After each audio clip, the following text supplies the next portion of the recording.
Thanks for joining me. Gabbie, welcome. Thanks so much for having me.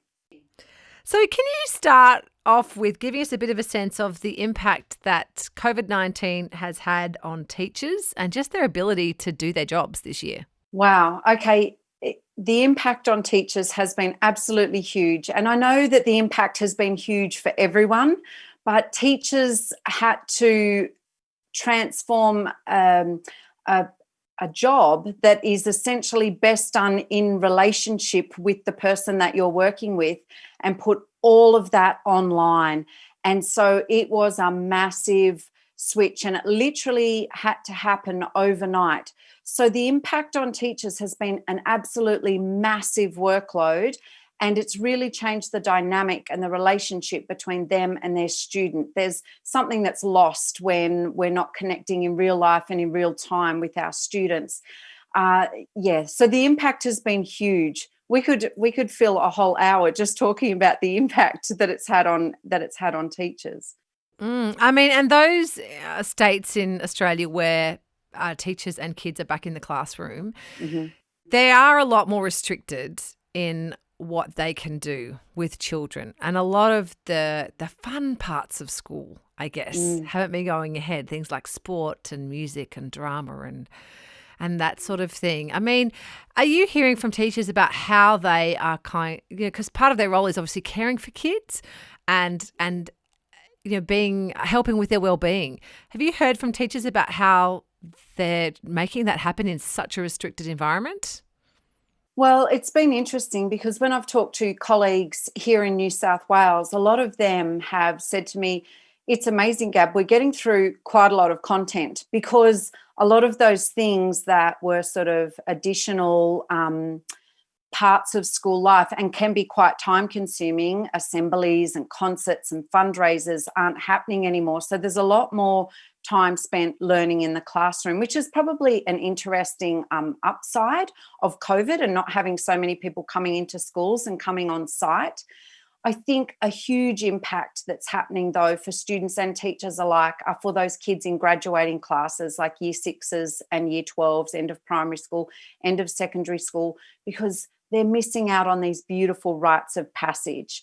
And those rites of passage are so important, and they have worked so hard for many years to get to those rites of passage. They look forward to them. Graduation ceremonies, formals, camps, end of year celebration days, muck-up days, things like that these senior students have looked forward to are no longer going ahead. And that's really such a tragedy for those students because they're just these little highlights, the fun things that school adds to those last months of their time at that particular school. And it's very sad for those students and for those teachers that they're missing out on those.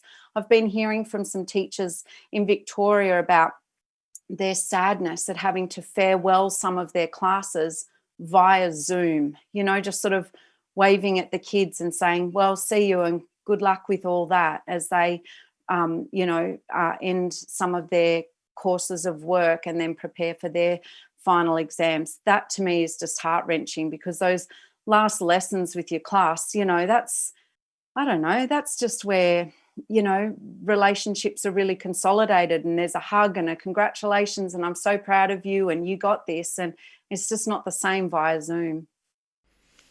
Yes, totally. And I think, some schools are finding innovative ways to try to, make a sense of ceremony. But it's not the same as doing things in person. That's for sure. I mean, you mentioned that teachers are finding that they're getting through the content more efficiently. Do you think that there might be some changes that will come out of this long term in terms of how schools manage all that extra stuff? I think there are lots of interesting things that will come out of our COVID experience as it relates to education. One thing I'm really hoping for is that we will see that we could survive without NAPLAN, and so maybe we could give that a miss. I think we will see that online learning platforms are a great way for us to learn. in particular circumstances. I also think that we'll come out of COVID better understanding the importance of that in real time, in real life experience that students have with their teacher.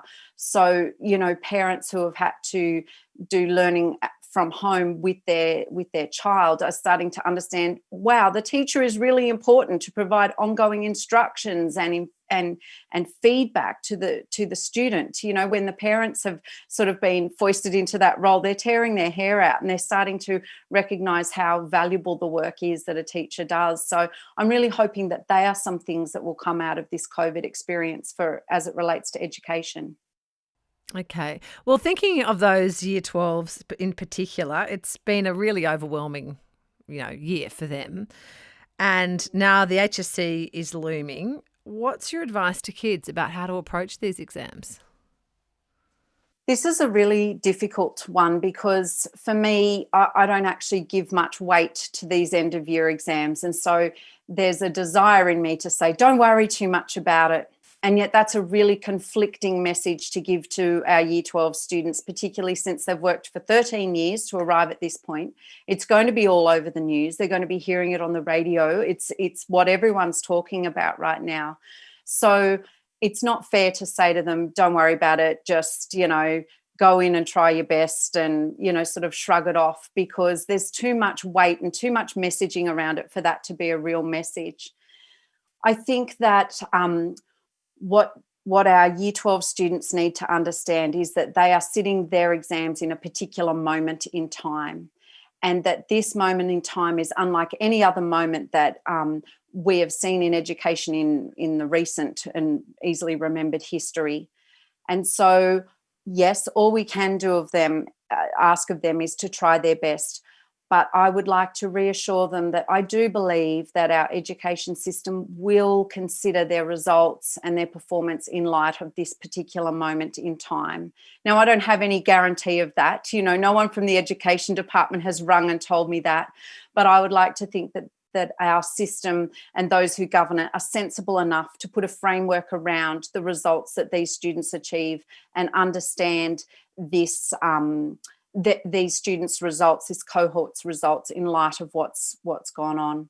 And the other thing I just keep saying when it comes to messaging around this topic is I'd like everyone to remember that it's not about what works right now, it's about what matters. And so for parents who have kids in Year 12 and facing their HSC, I'd be reminding those parents to encourage their child to remember what matters. What matters right now is that we're all safe and that we're all well and that we're all keeping healthy. What matters right now is that you've worked really hard. And what matters right now is that we keep you as the student, as the front and center focus in our family for this little bit, and we get you over the line and through those exams. So just that sort of focus on what's important right now, rather than trying to consider everything that's happening. Just focus on this little world that student is in right now. And they really do need a lot of care and concern, and to be front of our families at this point in time.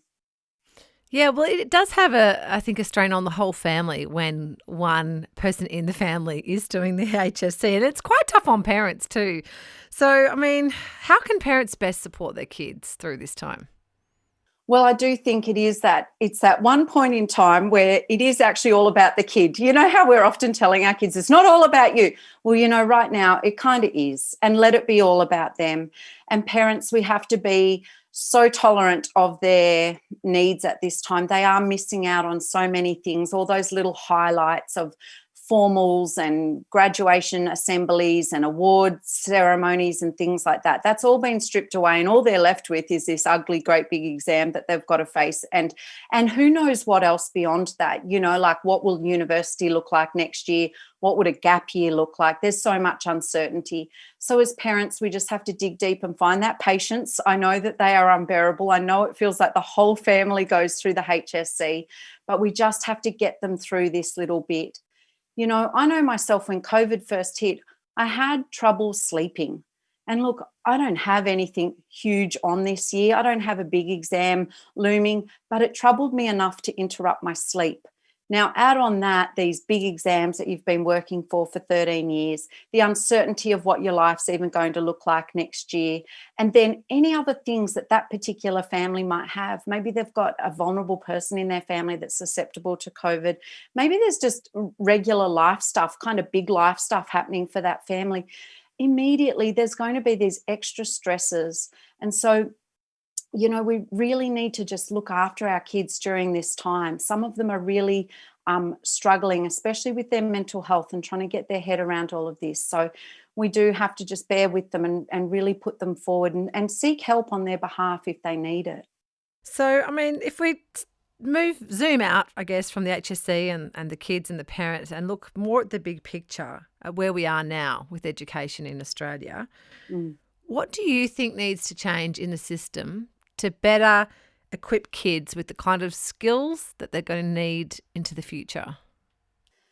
This is again another huge question, and we'd need hours and hours.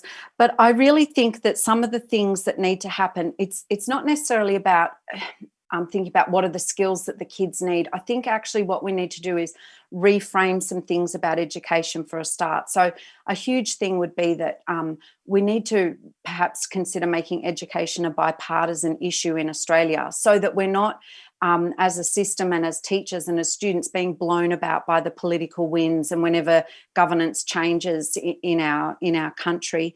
I think that we also need to, I'd like to see, as a broader community in Australia, for us to understand and sort of change how we're thinking about education, because we've run under this standardised model and standardised testing for such a long time.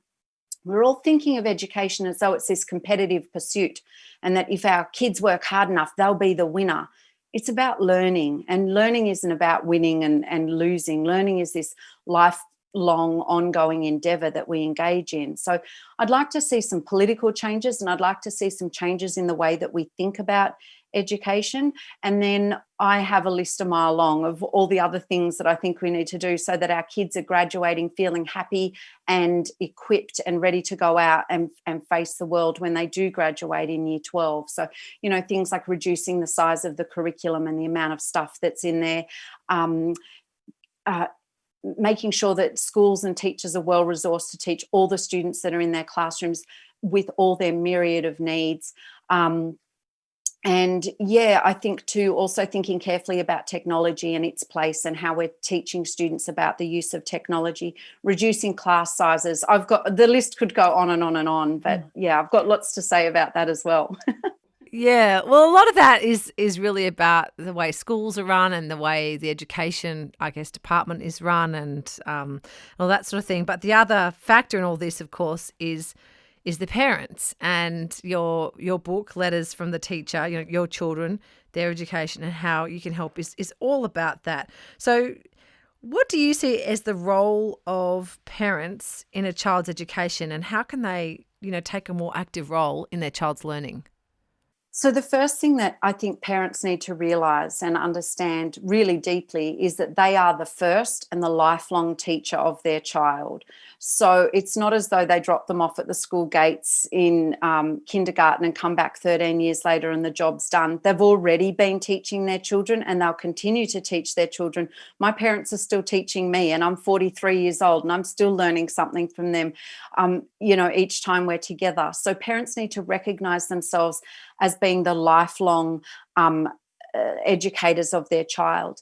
In terms of supporting their child at school, I think that a wonderful thing that parents could do would be to really listen to teachers, because teachers are trying very hard to tell parents how they can best support their students.